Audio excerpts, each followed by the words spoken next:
Good morning, everyone. Good morning. Good morning good sir. Morning sir. Good morning. हम लोग index properties of soil पढ़ रहे थे। First property था water content. Index properties क्या होता है, कोई बता सकता है क्या?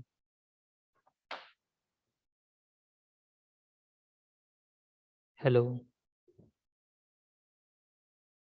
इंडेक्स प्रॉपर्टी क्या होता है हम बता चुके हैं, कोई बताएगा इंडेक्स प्रॉपर्टी क्या होता है?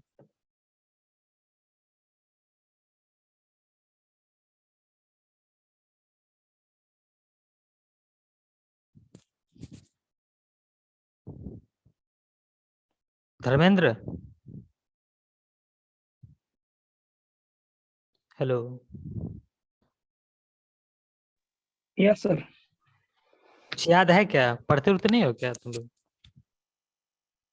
पढ़ते हैं सर सॉलिड वाटर और एयर जिसमें होता नहीं, इंडेक्स प्रॉपर्टीज ऑफ सॉइल वो होता है जो which helps in classification and identification of soil, जो सॉइल के क्लासिफिकेशन और उसको आइडेंटिफाई करने में हेल्प करता है। उसी में हम पढ़ा रहे थे। फर्स्ट प्रॉपर्टी था वाटर कंटेंट, सेकंड था स्पेसिफिक ग्रेविटी, तो वही हम लोग फर्स्ट पढ़ रहे थे, वाटर कंटेंट। पढ़ा करो, सिर्फ लेक्चर अटेंड करने से कुछ नहीं होता है। देखो, water content of soil can be determined by following method. कौन कौन सा मेथड है? ओवन ड्राइंग मेथड, ये मोस्ट एक्यूरेट मेथड होता है, ये लैब में यूज करते हैं, ये हम लोग पढ़ चुके हैं। सेकेंड है सैंड बाथ मेथड, आज हम लोग पढ़ेंगे ये। Calcium carbide method. फोर्थ है अल्कोहल मेथड। अल्कोहल मेथड में एक मेथाइलेटेड स्पिरिट अल्कोहल यूज करते हैं। ये मेथाइलेटेड स्पिरिट एक अल्कोहल होता है जो क्या करता है, रेट ऑफ इवेपोरेशन को बढ़ा देता है। एक्चुअली हम लोग वाटर कंटेंट में करते क्या है, वाटर को रिमूव करते हैं सॉइल से, तो मेथाइलेटेड स्पिरिट एक अल्कोहल होता है जो रेट ऑफ इवेपोरेशन को बढ़ा देता है, जिससे वाटर इजिली और जल्दी रिमूव हो जाता है। फिफ्थ था पिक्नोमीटर मेथड, ये हम लोग पढ़ चुके हैं। सिक्स था proctor needle resistance test. Oven drying method हम लोग पढ़ चुके हैं। इसमें क्या करते हैं, एक बार देख लेते हैं क्या था ये। इसमें हम लोग एम्प्टी कंटेनर लेते हैं जिसका वेट हम लोग मेजर करते हैं वेगिंग मशीन से। ये था W1। इसमें क्या कहते हैं, हम लोग मॉइस्ट सॉइल डाले थे। मॉइस्ट सॉइल डालने के बाद जिसका फेज डायग्राम ये रहा, जिसमें वाटर एयर और सॉलिड तीनों प्रेजेंट है। उसके बाद इसको वेट किया था, इसका वेट कितना था? है। W2 sir. W2। अब क्या कहते हैं, सॉइल को ओवन में डाल लेते हैं। ओवन में जितना भी वाटर प्रेजेंट था उसको रिमूव किए थे, फिर ओवन से निकाले थे और उसका वेट कैलकुलेट किए थे। इसका वेट कितना था? W3 sir. W3। इसमें एक वाटर कंटेंट का फार्मूला बताए थे, इस क्या था वाटर कंटेंट का formula? Sir W2 minus W3 W2 minus W3 upon divided by. एक मिनट याद नहीं है क्या? सर, याद नहीं है। याद क्या करो, बिना याद के कुछ हुआ है? W3 minus W1 sir. W3 minus W1 ये परसेंटेज में है, तो इसको 100 से मल्टीप्लाई करना पड़ेगा। देखो, फार्मूला याद क्या करो, क्योंकि एग्जाम में तो तुम्हारे पास कुछ रहेगा नहीं। चाहे कोई भी एग्जाम हो, सेमेस्टर एग्जाम हो या कंपटीशन एग्जाम हो, वहां तुम्हारे पास कुछ रहेगा नहीं, तो याद करना जरूरी है। अब देखो, टेम्परेचर, टेम्परेचर सब सॉइल पे डिपेंड करता है। हम लोग ये ओवन होता है, ओवन में टेम्परेचर फिक्स करना पड़ता है। ऐसा नहीं कितना भी टेम्परेचर हम मतलब सॉइल को वाटर रिमूव कर दें। टेम्परेचर कुछ लिमिटेशन होता है। इनऑर्गेनिक सॉइल के लिए टेम्परेचर होता है 105 degree Celsius to 110 degree Celsius. इससे ज्यादा क्या होगा तो क्या होगा वो हम लोग आगे पढ़ेंगे। इनऑर्गेनिक सॉइल के लिए टेम्परेचर होता है 105 degree Celsius to 110 degree Celsius. Organic soil के लिए टेम्परेचर लिमिट होता है, ये होता है 60 degree Celsius.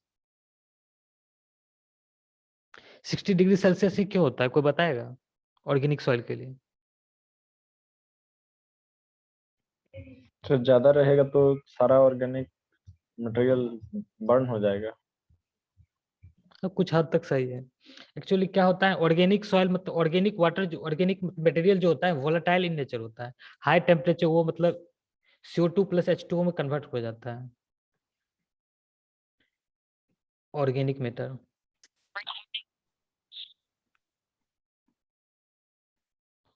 Organic matter greater than 60 degree Celsius रहेगा तो ये CO2 प्लस H2O में कन्वर्ट होके कंटेनर से बाहर चला जाएगा। हमको क्या करना है, हमको actually water content water remove करना है, ये एक्चुअली सॉलिड ही रिमूव हो जा रहा है। इसलिए हम लोग ऑर्गेनिक सॉइल के लिए टेम्परेचर 60 डिग्री सेल्सियस से ज्यादा नहीं रखते हैं। किसी को कोई doubt? No sir. Okay. Third है soil having gypsum content. Gypsum क्या होता है, कोई बताएगा? रिटार्डर होता है। बिल्डिंग मटेरियल कंस्ट्रक्शन तुम लोग पढ़ लियो क्या, BMC? Yes sir. Yes sir. Cement बनाने में इसका कहीं यूज हुआ था क्या? यस सर, सीमेंट कंपैक्शन के लिए यूज करते हैं सर। उसमें पढ़ोगे एक क्लिंकर प्लस जिप्सम, इसको ऐड करते हैं तो ये बनता है सीमेंट। ऐसा कुछ पढ़े थे क्या? जी सर। Yes sir. जिप्सम एक रिटार्डर होता है जो मतलब सीमेंट के सेटिंग टाइम को कम कर देता है। क्लिंकर का सेटिंग टाइम मतलब बहुत ही कम होता है, मतलब ये सेटिंग टाइम को बढ़ाने के लिए यूज करते हैं जिप्सम को। एक रिटार्डर होता है, सेटिंग टाइम को बढ़ा देता है, कम नहीं करता, बढ़ा देता है। तो जिप्सम का फार्मूला क्या होता है, कोई बताएगा?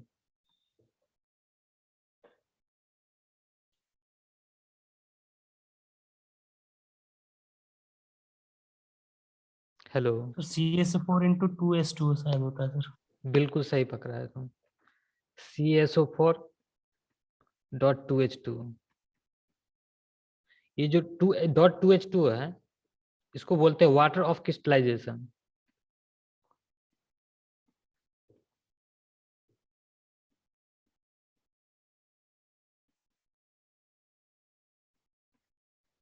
इसमें जो टेम्परेचर लिमिट होता है 80 डिग्री सेल्सियस होता है। 80 डिग्री सेल्सियस से क्यों होता है, कोई बताएगा?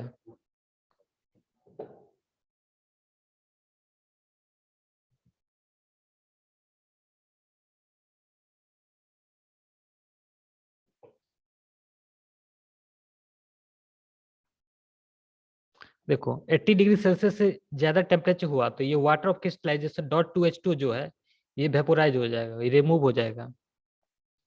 तो इसको नहीं रिमूव होने के लिए जो टेम्परेचर होता है less than equal to 80 degree Celsius लेते हैं।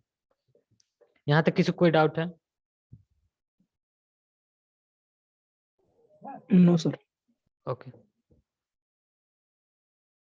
देखो temperature greater than 110 degree Celsius होगा तो क्या होगा? ग्रेटर देन 110 डिग्री सेल्सियस में structural water will be lost.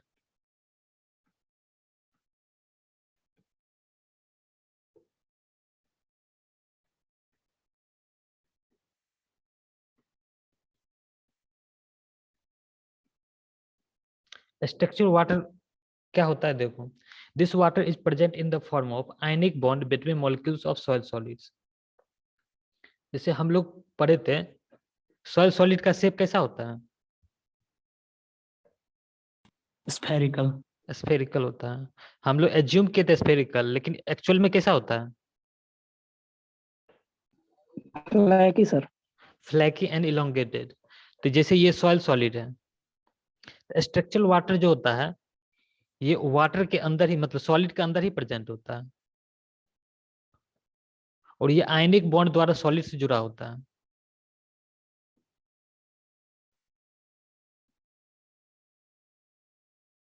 इसको रिमूव होने से क्या होता है, सॉइल का स्ट्रक्चर मतलब डिस्ट्रॉय हो जाता है। सॉइल स्ट्रक्चर क्या होता है हम लोग आगे पढ़ेंगे। उसमें आता है coarse grained structure, flocculent and disperse structure, और ये एक आता है हनीकॉम्ब स्ट्रक्चर। मतलब सॉइल का स्ट्रक्चर डिस्टर्ब मतलब चेंज हो जाता है, मतलब वो सॉइल का स्ट्रक्चर चेंज हो जाता है जिससे सॉइल का प्रॉपर्टी चेंज हो जाता है। इसलिए हमको स्ट्रक्चरल वाटर कभी भी रिमूव नहीं होना चाहिए सॉइल से। इसलिए टेम्परेचर जो होता है ओवन में हमेशा less than equal to 110 degree Celsius रखना चाहिए, ग्रेटर देन 110 डिग्री सेल्सियस नहीं रखना चाहिए। यहाँ तक किसी कोई डाउट? No sir. ओके। देखो सॉइल वाटर, सॉइल में कौन कौन सा वाटर प्रेजेंट होता है? एक तो होता है स्ट्रक्चरल वाटर जो अभी हम लोग देखे हैं, एक होता है एडजॉर्ब वाटर, तीसरा होता है ग्राउंड वाटर, एक होता है कैपिलरी वाटर, एक होता है वाटर ऑफ क्रिस्टलाइजेशन जो जिप्सम रहेगा तभी प्रेजेंट रहेगा, अदरवाइज प्रेजेंट नहीं रहेगा।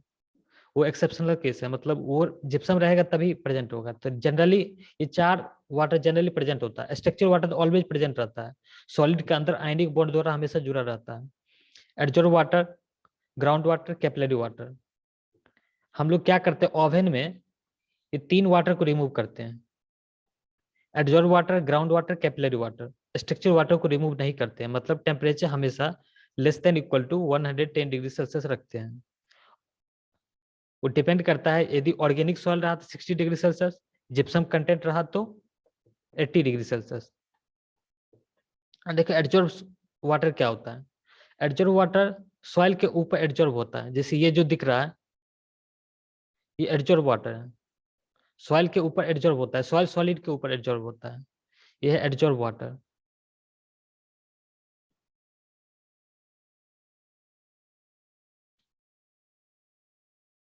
ये जो दिख रहा है ये एडजॉर्ब वाटर है।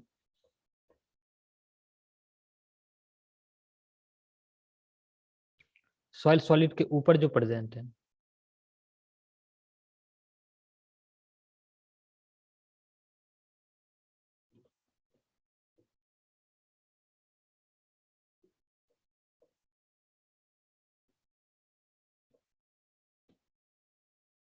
कैपिलरी वाटर क्या होता है? कैपिलरी वाटर एडजॉर्ब वाटर के बाद जो दो सॉइल सॉलिड के बीच में जो प्रेजेंट होता है, जैसे ये जो प्रेजेंट है सॉइल सॉलिड है, उसके बाद एडजॉर्ब वाटर है,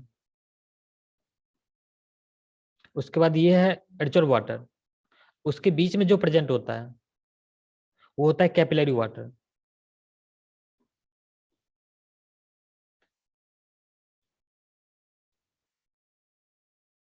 इसमें जो दिख रहा है ये है ग्राउंड वाटर,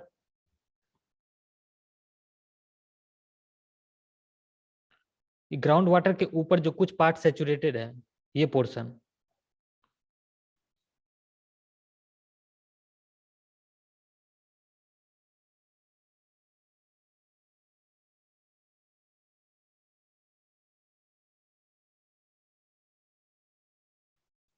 ये पोर्शन जो दिख रहा है ये कैपिलरी वाटर है, first portion capillary water.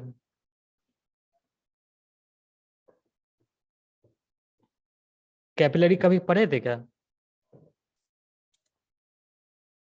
Hello, yes sir, fluid mechanics. Yes sir.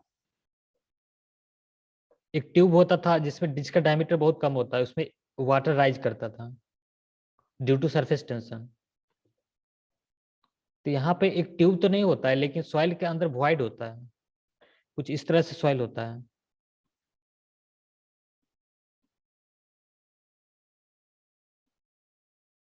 ये सॉइल सॉलिड बना रहे हैं।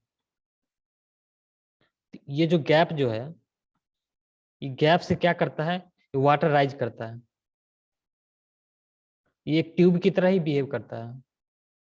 जिसका मतलब इसमें कैपिलरी में क्या था, जो डायमीटर इसका फिक्स था, इसमें डायमीटर फिक्स नहीं होता है, एक ट्यूब की तरह बिहेव करता है जिसमें वाटर इस तरह से राइज करता है।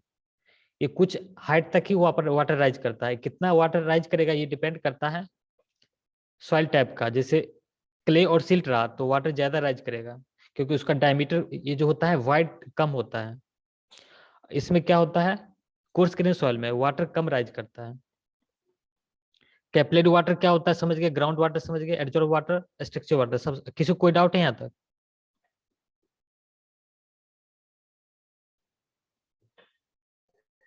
No sir. ओके। ड्यूरेशन देखो, सब सॉइल के लिए जो ओवन में जो रखते हैं कितना देर रखेंगे सॉइल को, ये अलग अलग होता है। सैंड के लिए होता है 4 hour, 4 hours. Silt and clay के लिए होता है 12 to 16 आवर।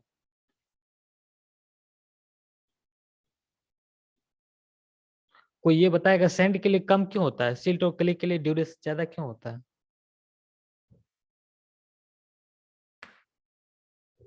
सैंड में वॉइड ज्यादा होता है इसी। वॉइड ज्यादा का मतलब क्या? वॉल्यूम ऑफ वॉइड की साइज ऑफ वॉइड। क्रिस्टल। देखो, दो टर्म होता है वॉइड के लिए, एक तो वॉल्यूम ऑफ वॉइड होता है, एक तो साइज ऑफ वॉइड होता है।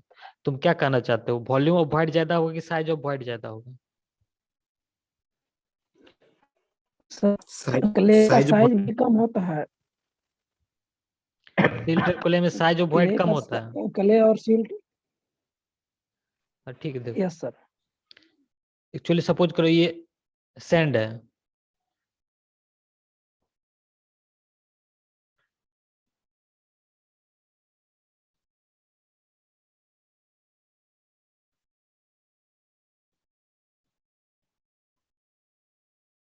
सैंड में क्या होता है, ये जो वॉइड देख रहे हो, ये वॉइड, वॉइड का साइज ज्यादा होता है, साइज ऑफ वॉइड।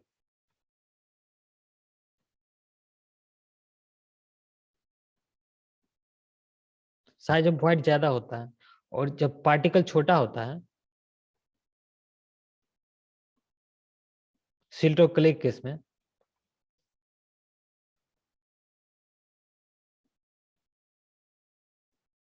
उस केस में ये जो वॉइड होता है, साइज ऑफ वॉइड कम होता है।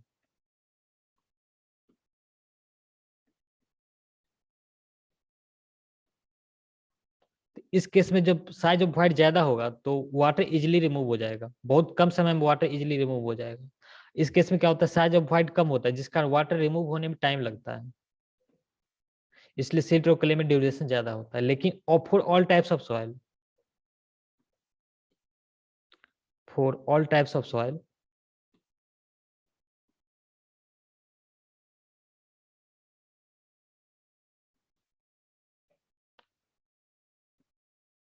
Duration in oven is 24 hour. सभी सॉइल के लिए हम लोग 24 आवर लेते हैं, जिससे तो जो भी वाटर प्रेजेंट है वो रिमूव हो जाए। यहाँ तक किसी को कोई doubt? No sir. Okay. Sand bath method में क्या होता है, देखो ये फील्ड मेथड है, दिस इज फील्ड मेथड, ये फील्ड में यूज करते हैं। It is rapid but not accurate. ये एक्यूरेट क्यों नहीं होता है आगे बताएंगे। इसमें क्या करते हैं, पहले हम लोग एक एम्प्टी कंटेनर लेते हैं, ये रहा एम्प्टी कंटेनर।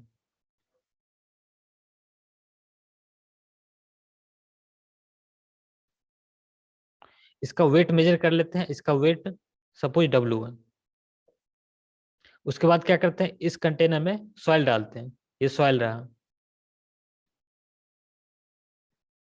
सॉइल और कंटेनर दोनों को एक साथ मेजर करते हैं, और इसका वेट W2।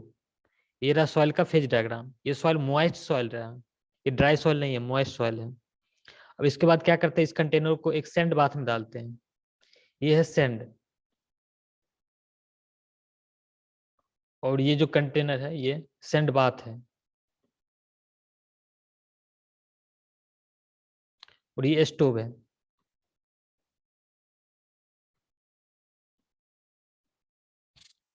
ये सैंड बाथ में सॉइल को क्यों डालते हैं, मतलब इस कंटेनर को सैंड बाथ में क्यों डालते हैं, डायरेक्ट स्टोव पे क्यों नहीं डाल देते हैं, कोई बताएगा? सर यूनिफॉर्म टेम्परेचर पाने के लिए। हम बिल्कुल सही बोल रहे हो। डायरेक्ट स्टोव पे डालेंगे तो क्या होगा, कहीं पे टेम्परेचर बहुत ज्यादा होगा, जो सॉइल फायर के कांटेक्ट में होगा, फायर फ्लेम के कांटेक्ट में, वहाँ टेम्परेचर बहुत ज्यादा होगा। तो ये भी पॉसिबल हो सकता है जो स्ट्रक्चरल वाटर वहाँ पे रिमूव हो जाए, मतलब वहाँ टेम्परेचर ज्यादा होने के कारण, मतलब टेम्परेचर जब ग्रेटर देन 110 डिग्री सेल्सियस हो जाएगा, स्ट्रक्चर वाटर रिमूव हो जाएगा, तो वो तो हमको रिमूव करना नहीं है। और कहीं ये भी हो सकता है, कहीं जो एब्जॉर्ब वाटर और ग्राउंड वाटर और कैपिलरी वाटर ही रिमूव ना हो, ये टेम्परेचर डिफरेंस के कारण ऐसा होगा। तो यूनिफॉर्म टेम्परेचर मेंटेन करने के लिए हम लोग सैंड बाथ का यूज करते हैं, मतलब इनडायरेक्ट सॉइल को हीट करते हैं। किसी को कोई डाउट इसमें?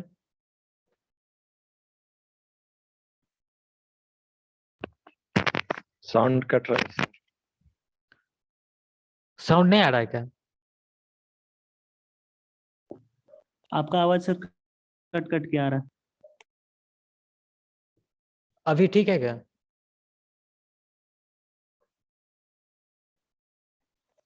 अभी ठीक है सर। ये जो बताया अभी समझ में नहीं आया, मतलब कि कुछ सुना ही नहीं दिया गया। हेलो? फिर से बता दीजिए सर। ओके, फिर से बता रहे हैं।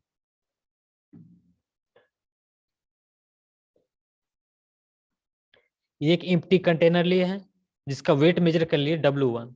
उसके बाद क्या किए, कंटेनर में एक मॉइस्ट सॉइल डाले जिसका ये फेज डायग्राम रहा। मॉइस्ट सॉइल और कंटेनर दोनों का एक साथ वेट कर लिए जिसका वेट हुआ W2। अब इस सॉइल को क्या किए, सॉइल और कंटेनर को एक साथ, इस कंटेनर को क्या किए, सैंड बाथ में डाल दिए। ये रहा सैंड और ये सैंड बाथ रहा, ये स्टोव है। इस पे क्या किए, सैंड बाथ में इसको डाले कंटेनर को, जिससे यूनिफॉर्म टेम्परेचर मेंटेन होगा और वाटर रिमूव हो जाएगा। अब क्या किए, जब वाटर जब रिमूव हो गया उसके बाद इसको क्या किए, इसका वेट मेजर कर लिए जिसका ये फेज डायग्राम रहा इस सॉइल का। After dry means water remove हो चुका है, तो इसका वेट हम लोग बोल देते हैं W3। यहां तक किसी कोई डाउट? No sir. ओके। इस केस में जो वाटर कंटेंट का जो फार्मूला होता है सेम होता है जो ओवन ड्राइंग मेथड में हुआ था। मीन्स इस केस में W2 minus W3 divided by W3 minus W1। यही है ना क्या? Yes sir. Okay.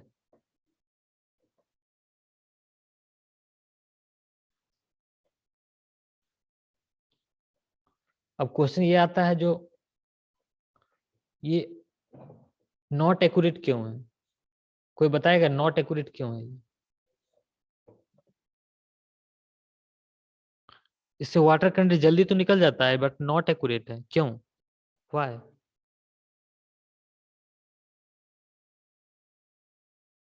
Sir quick में क्या बोल रहे हो? हेलो।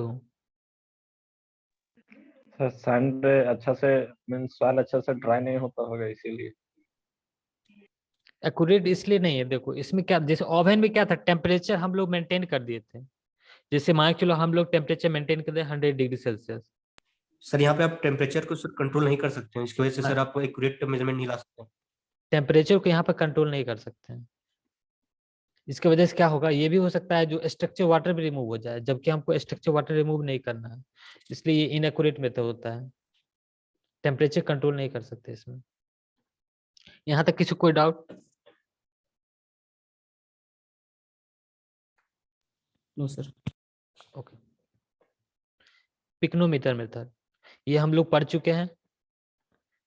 पहले हम लोग फर्स्ट स्टेज में क्या लेते थे, एम्प्टी पिक्नोमीटर लेते थे जिसका वेट था W1। उसके बाद क्या किए थे, सेकेंड स्टेज में हम लोग इसमें मॉइस्ट सॉइल डाले थे जिसका वेट मेजर किए थे empty, wait of empty pycnometer plus weight of moist soil, ये था W2। अब क्या किए थे थर्ड स्टेज में, जो भी एयर प्रेजेंट था पिक्नोमीटर के अंदर उसको वाटर डाल के उसको रिमूव कर दिए थे थर्ड स्टेज में, और इसका वेट मेजर कर लिए थे W3। फोर्थ स्टेज में क्या किए थे, सॉइल और वाटर जो भी प्रेजेंट था उसको रिमूव कर देते और सिर्फ वाटर डाल देते पिक्नोमीटर के अंदर, इसका वेट मेजर कर लेते W4। किसी कोई डाउट यहाँ तक? No sir. इसका फार्मूला क्या था, कोई बताएगा? वाटर कंटेंट का पिक्नोमीटर में।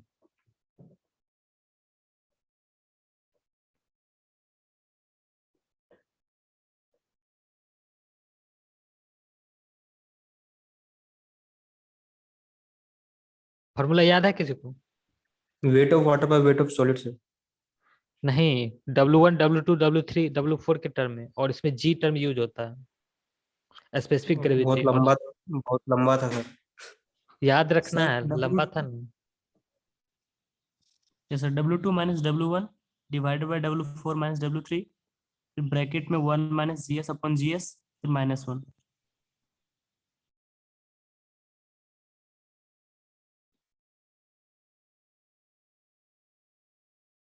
ये याद रखना है, फार्मूला बड़ा जरूर है लेकिन याद रखना है, इसको ऐसे देख सकते हो।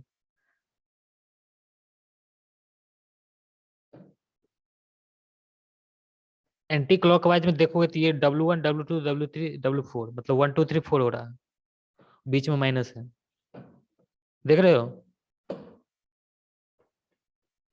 Yes sir. ऊपर में G-1 divided by G whole -1 into 100। Formula याद रखना है, बड़ा है ये जरूरी नहीं है, फार्मूला याद रखना जरूरी है। हाँ, उसके बाद देखो it is generally suitable for coarse grain soil. ये कोर्स ग्रेन सॉइल के लिए सुटेबल क्यों होता है, कोई बताओ?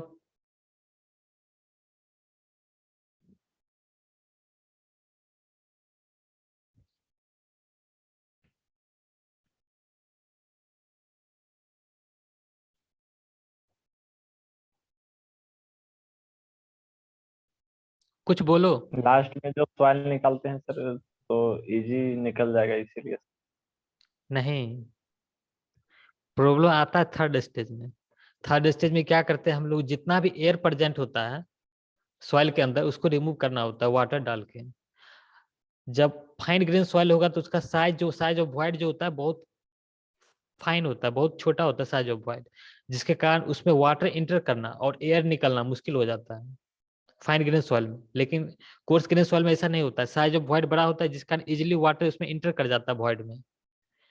सॉइल मतलब इसमें क्या हुआ, एयर सबको रिमूव कर रहे हैं। फर्स्ट स्टेज में क्या है, सेकंड स्टेज में एयर प्रेजेंट है, ये एयर है, इसी को तो हमको रिमूव करना है।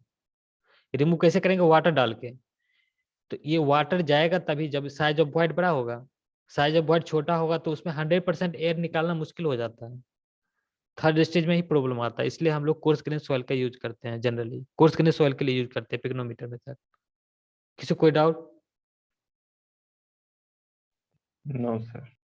ओके।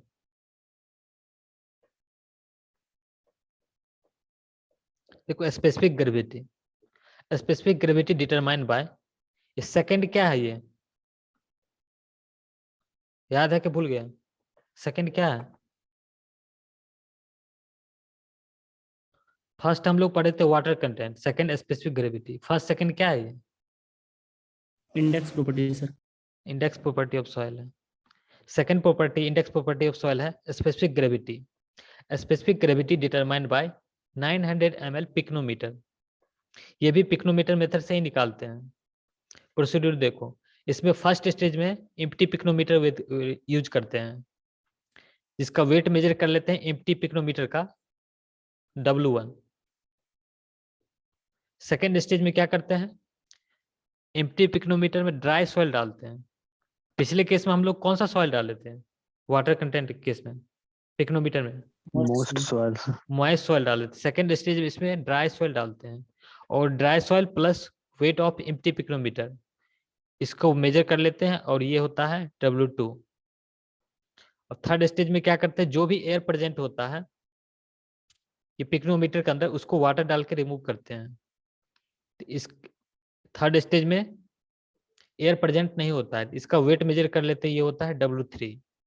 फोर्थ स्टेज में क्या करते हैं, जो भी सॉलिड सॉइल और वाटर प्रेजेंट होता है सबको रिमूव करके उसमें वाटर फिल कर देते हैं, और इसका वेट मेजर कर लेते हैं, ये होता है W4।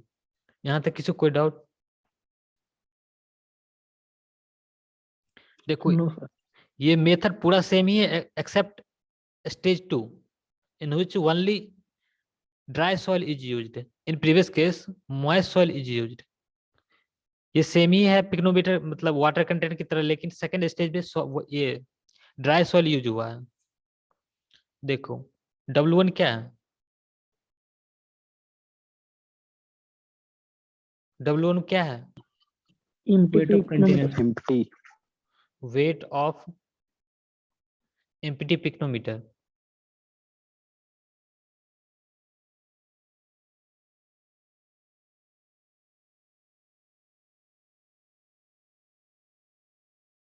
W2 क्या है,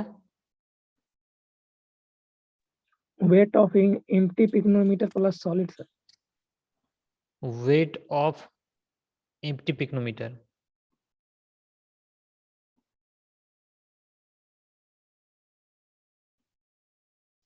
plus weight of dry soil. Wait of dry soil में वेट ऑफ सॉलिड ही होगा, क्योंकि वेट ऑफ एयर 0 हो जाता है, तो weight of dry soil means weight of solid.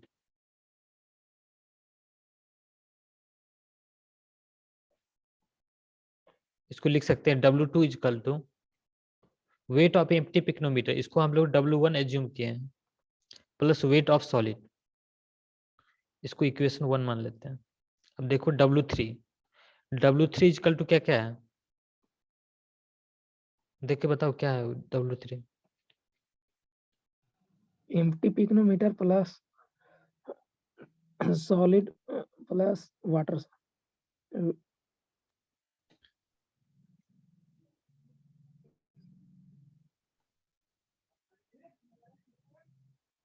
इसको बोल देते हैं weight of water 1। Weight of water हम लोग बोलते थे सॉइल के अंदर जो वाटर प्रेजेंट था, लेकिन ये दूसरा है, इसको हम लोग वेट ऑफ वाटर 1 बोल देते हैं। इसमें टोटल हो जाएगा वेट ऑफ एम्प्टी। देखो ये मीटिंग एंड हो रहा है तो दोबारा ज्वाइन कर लेना। सब सुन रहे हो क्या? Yes sir. Yes sir. Okay देखो ये wait of water 1 plus weight of solid plus weight of empty pycnometer, ये हो जाएगा। वेट ऑफ एम्प्टी पिक्नोमीटर को हम लोग W1 माने हैं, plus weight of solid plus weight of water 1 WW1